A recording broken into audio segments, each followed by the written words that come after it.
It's a long fly ball going back, and the ball shatters the sky, bringing the ocean itself down into the stadium. Oh, Simpson just broke this dream's reality wide open. There's a mutiny. The captain thinks the world is around, see? But we all know it's a flat, right? Of course it's flat. Sure, I know the world is flat. Well, so do I. Everybody knows that. Good, good. We don't have time for a meeting of the Flat Earth Society. If I say that the world is round and someone else says it's flat, that's worth reporting. The journalist's obligation when writing a story is to give equal column space to all sides. And if someone says the earth is round and someone says the earth is flat, at some point you're going to make a judgment. The earth is flat, people, is just flat out wrong. I will not be giving them the attention. We're wasting time, and I'm not doing a service to in my role of informing the public.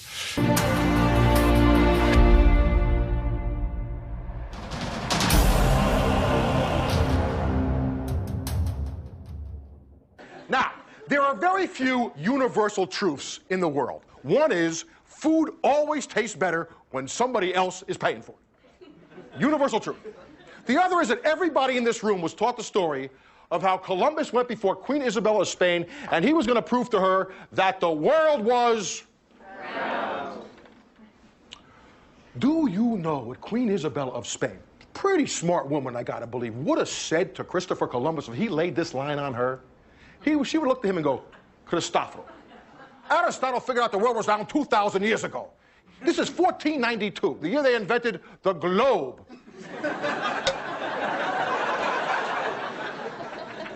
So this world is round story is 100% bullshit.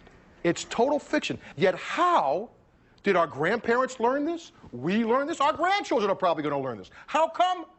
Because history is pop culture. It's the third time I've said that. I'll probably say it 3 more times. See, in my line of work, you got to keep repeating things over and over and over again for the truth to sink in, to kind of catapult the propaganda. Wow. No, here's the difference. We can describe gravity. We can say what it does to other things. We can measure it, predict with it. But when you start asking, like, what it is, Have you ever wondered why we have heard about a force called gravity our entire lives, and yet nobody has ever been able to prove that it exists, even though untold numbers of experiments have been performed seeking its cause? Academics have proposed many strange solutions to their mythical gravity by inventing many theories about gravitational attraction. Inward pulling gravity, gravitons, gravity waves, 4D warped space and time, to name just a few. It is even claimed that gravity has a velocity, though nobody can explain what is traveling to create this invented force. Scientists do not even know how their mythical force operates, whether it is graviton particles, gravity waves, a strange, unexplainable force which acts at a distance through empty space, or a 4-dimensional warped space and time delusion. It's claimed by academia that gravity is responsible for the formation of the Big Bang universe, which, as anyone with discernment knows, is an impossibility as well, and that without gravity, the universe would be without thermal energy and composed only of equally spaced particles. The answer has been staring academics in the face for several generations now. Electric laws were unknown to Newton in his time. However, now we know with great accuracy the effects of electricity as obeying the inverse square law. The fact is that so-called magnetism, which in reality is electricism, light, sound, and radiation are all electric motions. All motion in the universe is electric. This is why the myth called gravity conforms to the inverse square law, since it is electric force which creates the effects falsely attributed to the fictitious force called gravity. Electric force in all forms, scales, and pressures, from the elements to the galaxies, obey this foundational, inverse square law. In the course of this book, gravity is a myth and does not exist. Electricity is the only force in the universe. It will be shown that the force called gravity, which was created by Newton and later modified by Einstein and others, does not exist and is purely mythical in its creation. The consequences of this conclusion are immense. It means that a huge list of non-existent entities have been invented by academic scientists based on the mathematics of the non-existent force of gravity. For example, here are a few of the many academic science myths created from their foundational myth called gravity. Dark matter, dark energy, black holes, singularities, event horizons, WIMPs, MOND, machos, neutron stars, gravitational collapse, gravitons, gravity waves, quantum gravity, inward pulling gravity, gravitational lensing, the gravitational constant, the Schwarzschild radius, gravitational radiation, frame dragging, general relativity, anti-gravity, virtual gravitons, and quantum field theory, which are in fact false as well. With the fall of academic gravity theory, all of these other fallacious theories fall with it.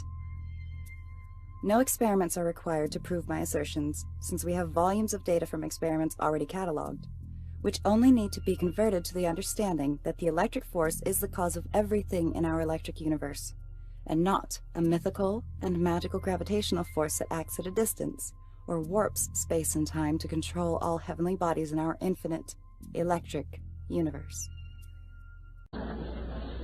We have a very interesting subject this morning, and of course, it'll probably be interesting and unsolved when we finish, because it deals with one of the most curious and neglected areas of human research, and that is the magnetic fields, not only of man, but of the universe and of the smallest atom. The old folks of the Greek and Egyptian period represented the human being as contained within a kind of bubble. This bubble was referred to also by the physician and who did the human atmosphere studies, Dr. Kilner of the University. Every form in nature, natural or artificial, has a magnetic field. From the tiniest atom to the greatest galaxy, the magnetic fields are present, and the rules of each of them must be obeyed. Now, if an individual looking at a geometric solid sees in it a perfect proportion, this realization enters into the subconscious life of the person. The imagery of that solid is sent into the consciousness in the form of a benevolent magnetic center. It means that the individual is seeing a harmony, is seeing something in perfect order and perfect correctness. And in visualizing it, wherever we see perfection, it improves ourselves. Wherever we accept discord as inevitable, it injures ourselves. Everywhere looking around us in nature, we see that all natural things are benevolent. It is only when these are abused, mostly by humanity, that these benevolences are lost. So we find that we live in a universe in which everything is in harmony if we are. They correspond to the frequency of the distance in the atoms in the structure. The distance between the atoms in a structure is equal to the wavelength, which will resonate that structure. Once you find the resonant frequency with the Tesla waves, you have effectively trapped and aligned the atoms. You can now tune the frequency a tiny bit higher, causing diamagnetism by squeezing the atoms together, restricting the electron orbits. Today there is quite an interest in little stones, all kinds of stones. We are interested in the crystals that form in rocks and all these types of things. But crystals are formed by magnetism. They are formed by a rate of vibration peculiar to a certain element. And that particular rate of vibration can evolve through the mineral, plant, vegetable, and animal. It is always present. There is a magnetic core on each kingdom, and each kingdom unfolds within this magnetic field. And within each of the composite fields, individual members of the fields, with various degrees of growth, are variously individually conditioned. Everywhere, this process of keeping faith with integrity becomes the natural secret of security, survival, and world peace. We all live within air and have our being, and we know that if air fails, we die. But what we do not realize is that air is not just some oxygen or helium or something of this nature. Air is something in itself. It is a substance of itself. It is a substance so real and so important that it's almost impossible to estimate it. It is a tremendous field of magnetic energy. The atmosphere carries. We are in the presence of a mysterious agent, an agent that is part of everything that we are. Now, studying magnetism as it comes into the human body, we discover along with Tilda that each human body is surrounded by an etheric or energy field. This energy field is sometimes referred to as an aura, but it is not the true aura that we think of in metaphysics. This magnetic field is an area of energy. This area of energy forms an egg-like atmospheric sheath around the physical body, usually extending 3 to 5 feet from it in each direction.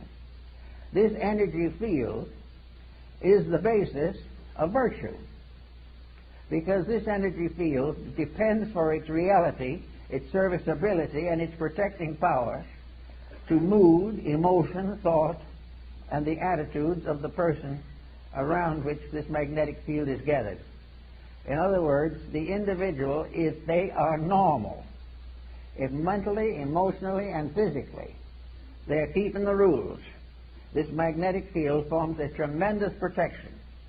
It is normal, it is healthy, it is constantly able to handle infections and all kinds of difficulties. It will help to heal wounds. It will help to recover the use of functions and organs. And if we are deprived of some part of the body, it will try to compensate for it. As long as the individual takes proper care of his magnetic field, it will serve him.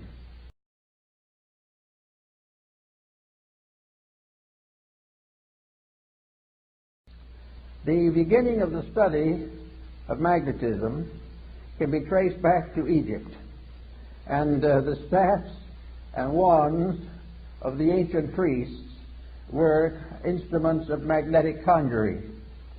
Also, we find the Greeks used it, and among the Greeks and early Egyptians, we have the first understanding of the nature of magnetism. It was used principally in healing.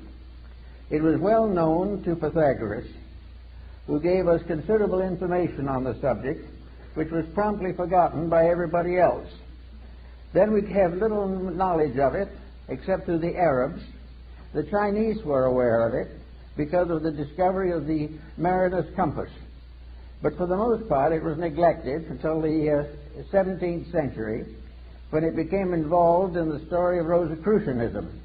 The alchemists, the Rosicrucians, and the Hermetists all were unfolding phases of magnetic theory. The first, probably in more modern times, to use it for healing purposes was Paracelsus of Hohenheim. It was also used strongly by the Rosicrucians and written about in considerable detail by Robert Flood, who was one of the great Rosicrucian apologists. It was also very well known to Athanasius Kircher, the great Jesuit scholar, but for the most part it was ignored. Then we come down a little later and we come upon a curious instrument, Mesmer's magnetic tub. This was a kind of tank in which many people put their feet at the same time and held hands and created a battery out of the water in the tank. It was studied carefully by Cagliostro.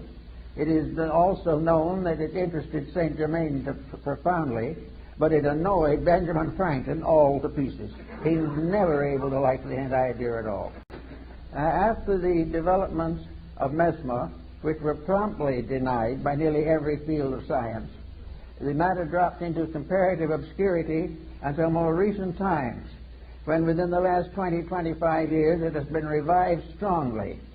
And it's this revival that we want to talk about a little this morning, because it is one of the most interesting phases of our study of life.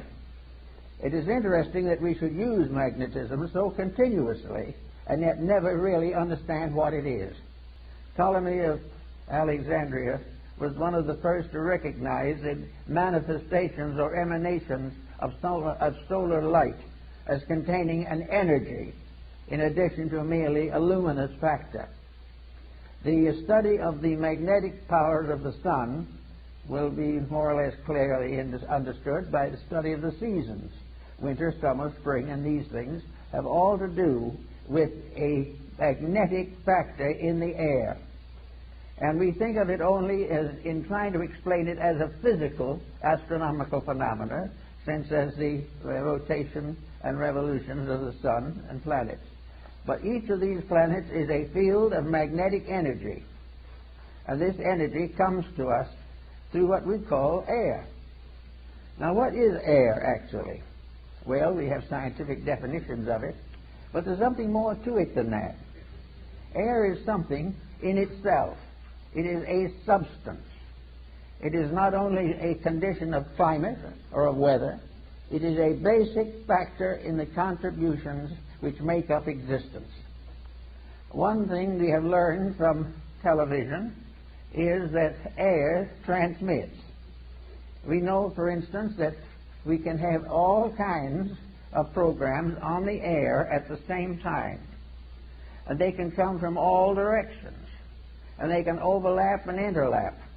But each one will remain separately identified as though it was moving in a channel or a circuit of its own. And all these scrambling films, some of which are scrambled inside as well as outside, are working on one atmosphere, and that atmosphere is keeping each one of them in a perfect orbit of its own. You can have a dozen programs, if you turn them on, turn them off, but none of those programs is going through the air in the form we see it. We see the murder committed on the screen, and we see it broadcast into a theater somewhere or into a home. But it isn't the murder that's going into the home. The murder has not been visible when it went through the air. Something went through was vibration.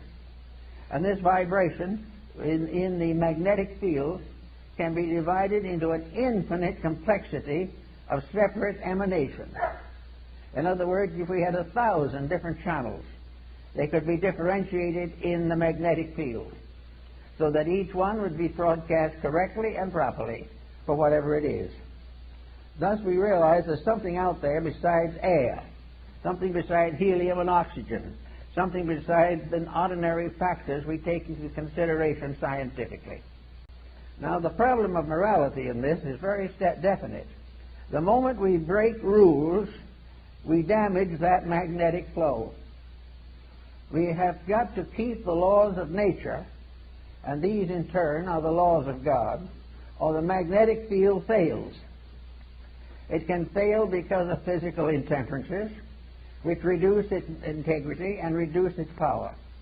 It can be wasted in riotous living, which is a common cause these days. It can be variously destroyed by moods, by attitudes, by fears, by complexes. It can be destroyed or damaged by alcohol, drugs, narcotics, all kinds of things. But if this field is damaged, it immediately reacts into health. It damages the individual's vitality. It makes him more easily subject to contagions and infections, and it definitely shortens the life expectancy. Now, this is a phase of morality that is generally overlooked. It is assumed that these magnetic fields are something you don't pay much attention to. They're there, maybe they'll help a little. But the truth of the matter is that practically the whole survival of the individual depends upon maintaining the integrity of this flow of energy into the magnetic field. This energy comes from the sun. It comes through a mysterious energy tube in the magnetic field. It enters the individual through the crown of the head. It disseminates through the entire body, and it's excreted back again through the lower centers of the body and is recleansed by the solar energy. This is a kind of a little private tank or capsule of life that we are all carrying about with us all the time. Now, if this is so, why do we want to consider it as a moral factor? In other words, what is morality? To the ancients, it was obedience to the words of God or the laws of God. In more modern times, with more intelligent people, it is obedience with the evident will of deity as manifested in creation. Virtue lies in whatever builds up the magnetic fields. Vice is that which tears them down. No human interception can interfere with this in any way. Therefore, if we are good, it's not because the book says we should be. It's not because it was thundered by the laws on Sinai. It is because we keep the rules of the integration of the human structure. That we use the magnetic fields correctly and protect our health and our happiness and our well-being in that way. Now we think of the magnetic field as surrounding the entire structure of the body, as Kilner shows in his work on the human atmosphere, and Babbitt also in his study of the atom. This, however, is only a phase of it. Each part of the body has a magnetic field. Each unit within the individual has its survival in a unit of energy. And this unit of energy is present in the smallest subdivision of imaginable space. It is in the tiniest atom. There is no such a thing as a dead particle in the universe. Even if it is killed by something, the very disintegrating process is a symbol of life energy. Therefore, we are confronted with the natural problem of realizing that virtue is to keep the law of the energy field. Now, the law of the energy field, just by coincidence, is also the law of integrity. The energy field is what establishes right and wrong. The energy field tells us that to lose our disposition and temper fit is wrong. To use various negative, destructive attitudes is wrong. To compromise the principles of right living is wrong. To think badly, to feel unpleasantly, to be engaged in any action or concept which is contrary to the common good damages the magnetic field and therefore is wrong. Selfishness injures that field. Every vice we know, the breaking of any of the 10 Commandments and a number of other rules results in damage to that field. It has nothing to do with nation. It has nothing to do with the ordinary concepts of codes, because the final code itself is based upon the life principle in each part of the human constitution. So we have each little cell has its own moral responsibilities. The stomach has its own magnetic field. The stomach is not simply an organ. It is an organism. It is a living thing within the human body. The same is true of the heart, the brain, the glandular structure, all the organs, the intestines, all the motor system, the nervous system, the endocrine system. These are all entities.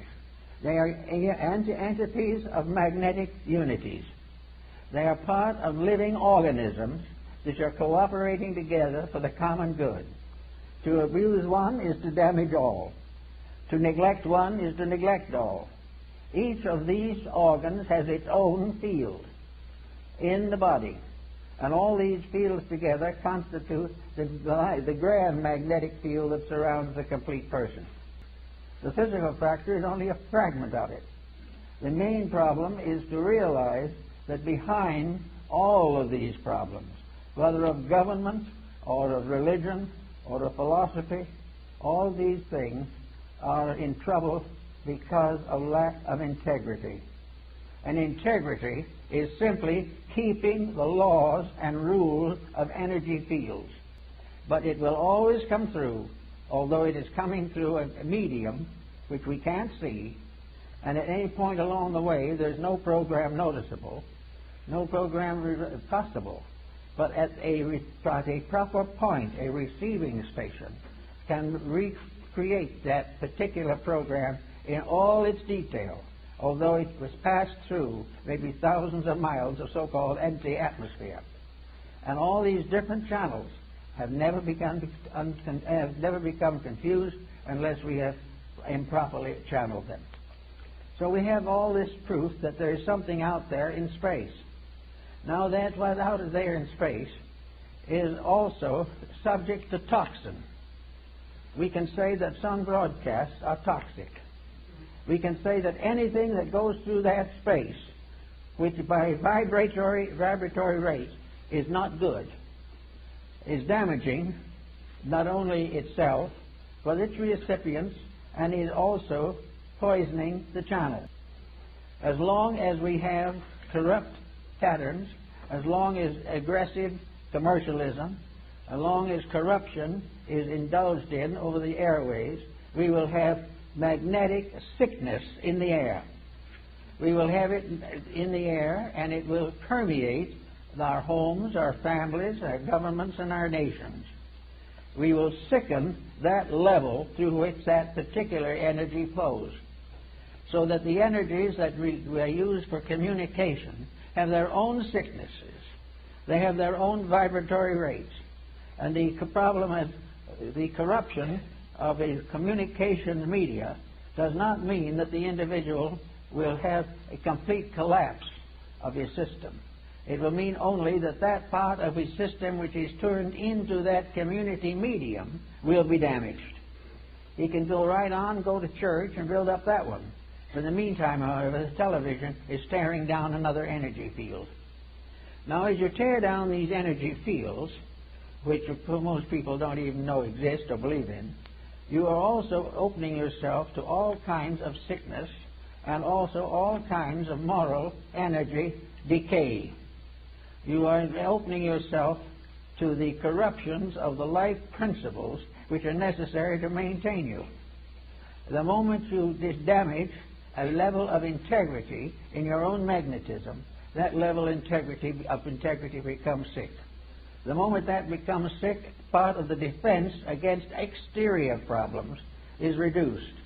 The only way in which the individual can be really dominated by anything except himself is when he sells out his own energy and becomes negative to other things.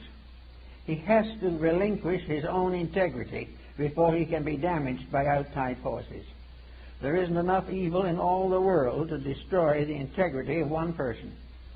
He must destroy it himself, or compromise it, or relax it, or be talked into something. But it has to be his own action. Therefore, the damages are, in a sense, not only moral, but are absolutely just in their actual integrities. And this is the way in which, apparently, as the Chinese noted, the universe creates the concept of right and wrong. This right and wrong is simply a matter of what builds up and what tears down the essential energies upon which life depends. So we have this problem in every field of life. We have it in the narcotics problem. We have it in a large part of commercialism. We have it wherever there is an attitude of putting profit in advance or over integrity. Wherever the individual makes this compromise, he immediately becomes a part of this particular problem.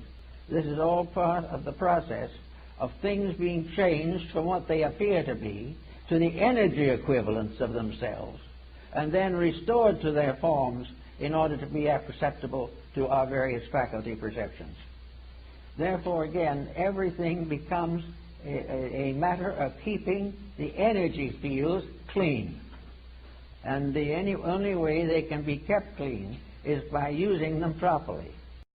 What is destroying us is our acceptance into our own inner life of the shortcomings and mistakes that we associate with civilization.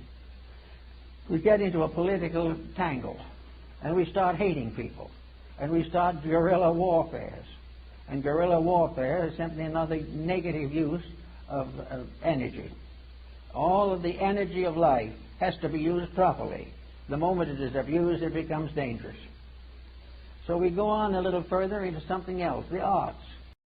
And all of this is added up in a mysterious bank account, which is called energy, or magnetic resource.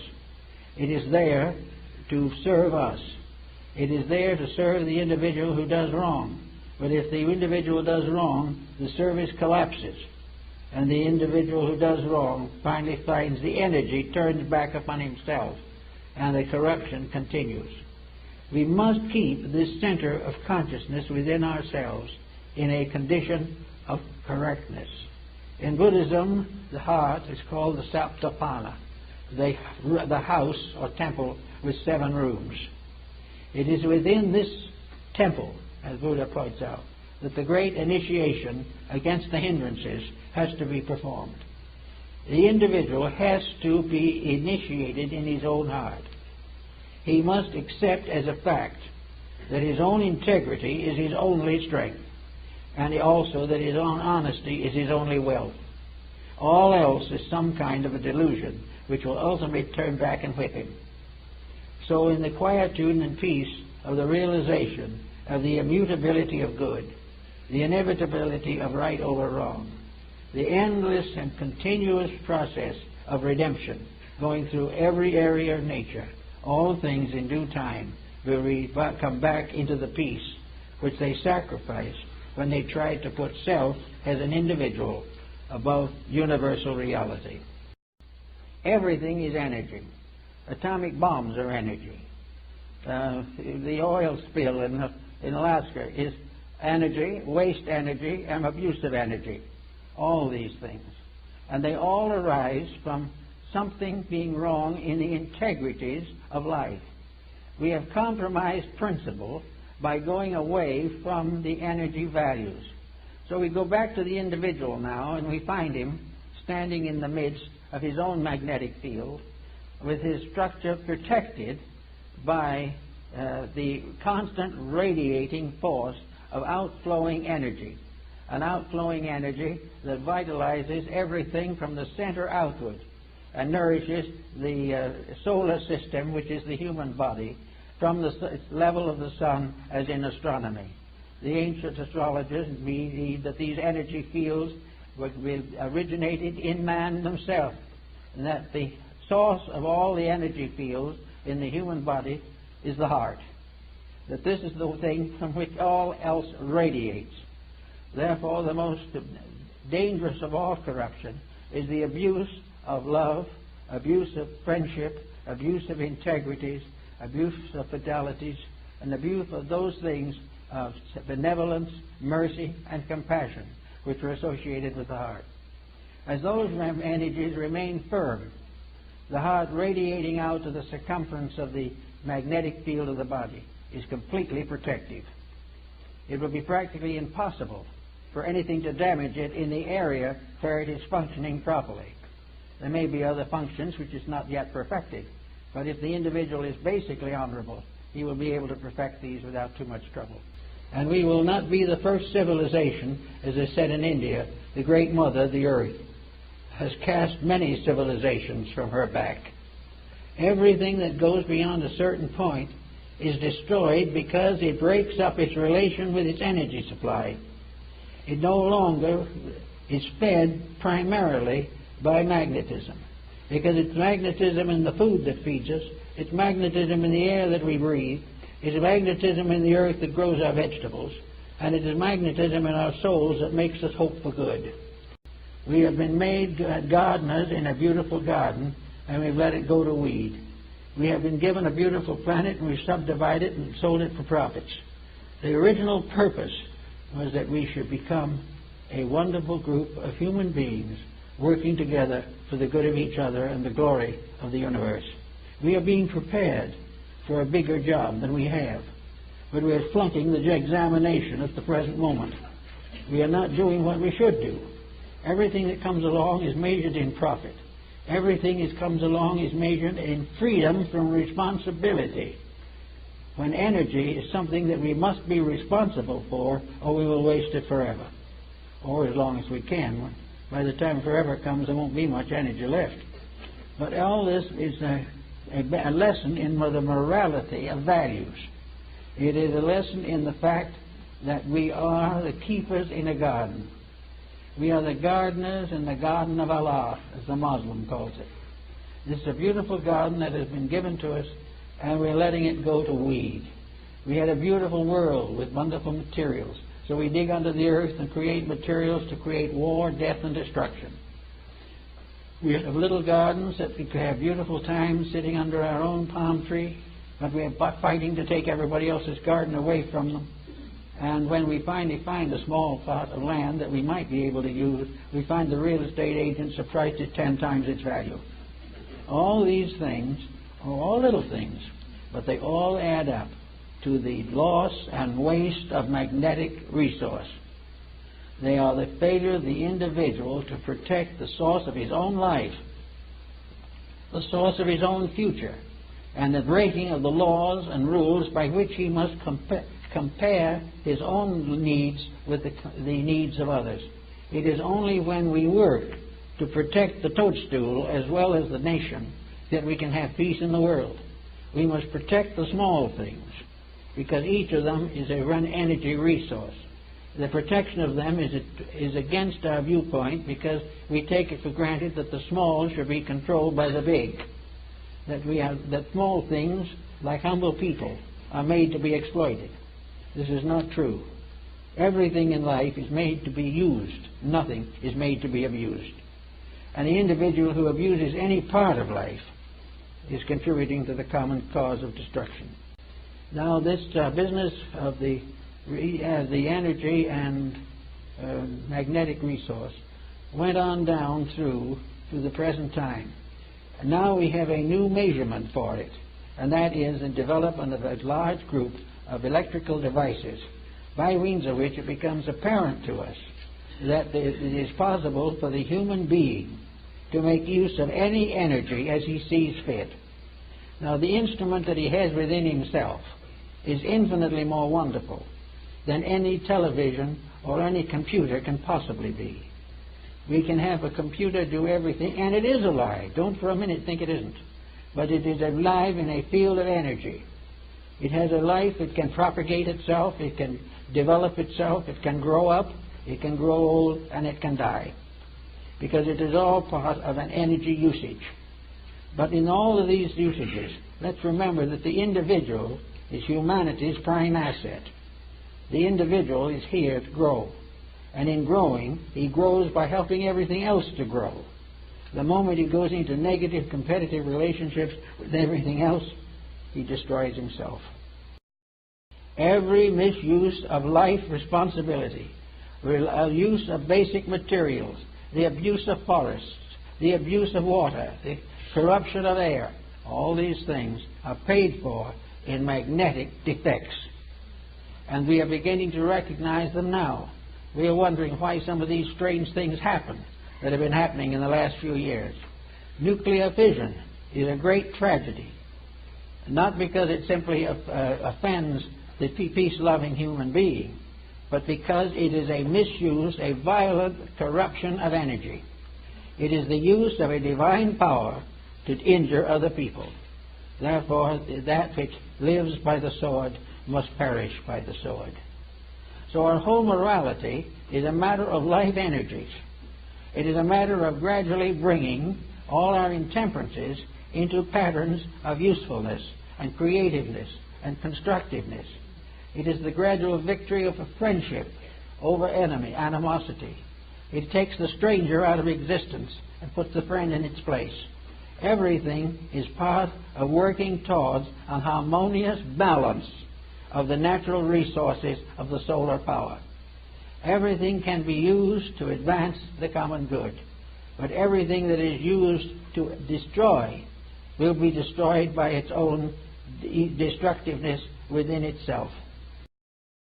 Now, another phase of that is now coming into focus very strongly in the problem of general reformation in human relationships.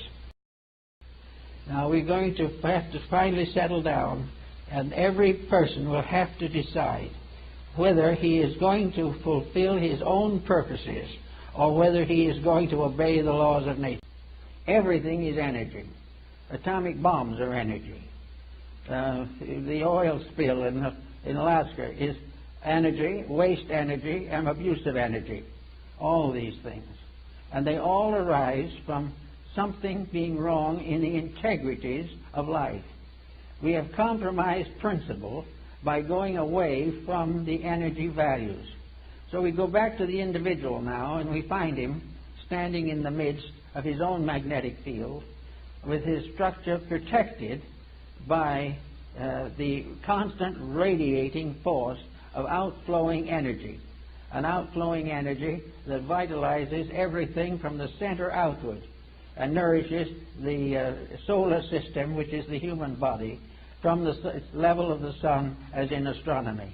The ancient astrologers believed that these energy fields originated in man himself, and that the source of all the energy fields in the human body is the heart.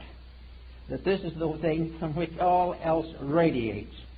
Therefore, the most dangerous of all corruption is the abuse of love, abuse of friendship, abuse of integrities, abuse of fidelities, and abuse of those things of benevolence, mercy, and compassion which are associated with the heart. As those energies remain firm, the heart radiating out to the circumference of the magnetic field of the body is completely protective. It will be practically impossible for anything to damage it in the area where it is functioning properly. There may be other functions which is not yet perfected, but if the individual is basically honorable, he will be able to perfect it. Washington Irving is America's first internationally known author. He has got a worldwide audience, so he wants to write a worldwide bestseller. And what does he come up with? The Life and Voyages of Christopher Columbus. This becomes the biggest hit in American publishing history. Here is where the world is round stories come from. It's not out of fact, it is totally out of his fiction. You know, Napoleon once said, history is a myth men agree to believe. Well, so many people have read this myth that it creates what I like to call the Liberty Valance effect. This is the West, sir. When the legend becomes fact, print the legend. When the legend becomes fact, print the legend. Say that with me. When the legend becomes fact, print the legend. This is what's happened with Washington Irving and Columbus. He has created the Columbus legend. The legend has become fact, and we print the legend. When the legend becomes fact, print the legend. So, assume the position that pop culture is history. This world is round story is 100% bullshit. It's total fiction. It's not out of fact, it is totally out of his fiction. Pop culture is history. This world is round story is 100% bullshit. It's total fiction.